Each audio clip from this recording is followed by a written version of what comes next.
بات کی ہے کہ یہ ایک قسم کی کھچڑی پک گئی ہے، اتنی گہری کھچڑی پک گئی ہے کہ اس کو چاول کو اور دال کو علیحدہ کرنا مشکل ہوا ہے۔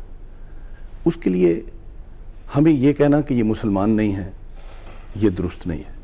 مسلمان وہ ہیں، لیکن یہ کیسے مسلمان ہیں اس میں ہمیں تھوڑا سا پیچھے جانا پڑے گا اور اسلام کی ہسٹری کو دیکھنا پڑے گا۔ بات یہ ہے کہ اسلام میں دو مسلمانوں کا ایک بار ٹکراؤ ہوا ہے۔ اس ٹکراؤ کی جگہ کا نام ہے کربلا۔ اس میں ایک طرف یزید تھا، ایک طرف امام حسین علیہ السلام تھے۔ ٹھیک 9 لاکھ ادھر مسلمان تھے، وہ بھی داڑیوں والے تھے، حدیثوں کے حافظ تھے، قرآن کے حافظ تھے، بڑے بڑے زبردست فتویٰ دینے والے مفتی تھے۔ 18,000 حفاظ قرآن ہاں، تھے اور ادھر بھی ایسے ہی تھے، مفتی تھے، حافظ تھے، قرآن کو جاننے والے تھے۔ یہ دو اسلام تھے، دونوں کا ٹکراؤ ہوا۔ ایک ریلیجس اسلام تھا اور ایک حکومت والا اسلام تھا۔ یہ دونوں اسلام کا سفر ہوا، حکومت والا اسلام بھی چلا اور ریلیجس اسلام بھی چلا، مگر ریلیجس اسلام بہت دبا ہوا، بار بار قتل ہونے کے باوجود کہیں کہیں نحیف آواز نکالتا تھا۔ مگر پولیٹیکل اسلام، حکومتی اسلام جو تھا وہ بڑے زور سے چلا، ملکیت قائم ہوئی۔ یزیدیت کے بعد مروان ابن الحکم آیا، اس کے بعد عبد الملک بن مروان آیا، اس کا 10 سال کا ٹینیور تھا۔ اس کے بعد حشام بن عبد الملک آیا، پھر سلمان بن عبد الملک آیا، پھر اس کے بعد یزید بن عبد الملک آیا، پھر ولید بن عبد الملک آیا، پھر عباسیوں کا دور ایک طویل عرصہ ہے چلتا ہوا۔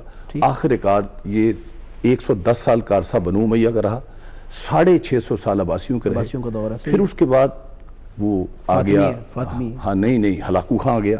ہلاکو خان کے بعد اس کا بیٹا زندہ شاہ آ گیا، زندہ شاہ کے بعد تیمور لنگ آ گیا، تیمور لنگ کے بعد بابر کے بعد ہمایوں کے بعد اکبر کے بعد شاہ جہاں، پھر اورنگزیب، اور پھر اس کے بعد بہادر شاہ ظفر، پھر 200 سال انگریز کی حکومت، پھر پاکستان بنا۔ اب دیکھنے کی بات ہے کہ وہ اسلام جو حکومت کی طرف سے چلا ہے وہ کیسے ہم تک پہنچا ہے۔ اس وقت مفتی بھی تیار ہوئے، حافظ بھی تیار ہوئے، اور پھر ایک خاص قسم کا جینیسائیڈ کرنے والے لوگ تھے۔ قتل کرنا، بربریت کرنا ان کے لیے معمولی بات تھی۔ اور میں 1 سیکنڈ کے لیے عرض کر دوں کہ کربلا کا جو واقعہ ہوا تھا وہ واقعہ بڑا سخت تھا، لیکن ہم نے اسے سنی شیعہ میں تقسیم کر کے یہ کہا یہ شیعوں کا ہے، یہ سنیوں کا تعلق ہی کوئی نہیں۔ لیکن اس کے بعد اگلے سال 3 سال 2 ماہ 4 دن حکومت یزید کی رہی، لیکن ہوا یہ کہ دوسرے سال اس نے مسلم بن عقبہ کو بھیجا 12,000 سپاہی دے کر، جس نے آ کے مدینے کی مسجد کی اینٹ سے اینٹ بجا دی، اور مسجد نبوی میں 3 دن تک 12,000 گھوڑے بندے رہے اور 6 ماہ تک وہاں پر غلاظت صاف ہوتی رہی۔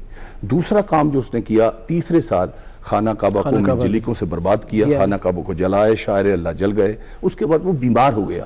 بیمار ہونے کے بعد اس کی 5 وصیتیں ہیں۔ اس کی آخری وصیت میں پڑھوں گا، باقی کوئی نہیں۔ اس نے آخری وصیت میں مسلم بن عقبہ نے لکھا ہے، جسے عزت و احترام سے لوگ دیکھتے ہیں مسلمان، اس میں 5ویں یہ لکھی ہے کہ دیکھو میں بچ تو نہیں سکوں گا، میں مر جاؤں گا، لیکن میری وصیت یاد رکھیے، میں نے اپنی بخشش کے لیے خدا کے گھر سے ایک ہی کام اچھا کیا ہے، وہ ہے خانہ کعبہ کو ڈھایا ہے، اس لیے کہ میں نے اپنی امیر کی اطاعت کی ہے، اور اس آیت کے تحت کی ہے وَأَطِیعُوا اللَّهَ وَأَطِیعُوا الرَّسُولَ وَأُولِي الْأَمْرِ مِنْکُمْ، اطاعت کرو اللہ کی، اطاعت کرو رسول کی، اطاعت کرو اولی الامر کی۔ میرا اولی الامر چونکہ یزید ہے، میں نے اس کی اطاعت کی، اس لیے اس جرم کے بدلے میں، اس نیکی کے بدلے میں جو خانہ کعبہ میں نے گرایا ہے، میں بخشا جاؤں گا۔ اب یہی ٹرانسمٹ آگے ہو رہا ہے، اور یہی صوفی محمد اسی مشن کو لے کے آگے چلے ہوئے ہیں۔ یہ مسجدوں میں بم مارنے والے کو باہر سے نہیں ہے، تمام بارگاہوں کو تباہ کرنے والے باہر سے نہیں ہیں، یہ وہی تعلیم ہے۔ افضال بھائی، یہ سارا کچھ ہم کر لیں، اس کا حل نہیں ہے۔ اس کا ہر لانگ ٹرم پلان ہے، وہ کیا ہے؟ سب سے پہلے ہمیں تعلیم پر زور دینا پڑے گا، ہمیں پڑھانا پڑے گا، بچوں کو بتانا پڑے گا۔ جب تک اصلی اسلام ہم نہیں پڑھائیں گے، اس وقت تک مسلمانوں میں یہ صحیح کہہ رہے ہیں آپ۔ خودکش حملوں کے بارے میں مختصر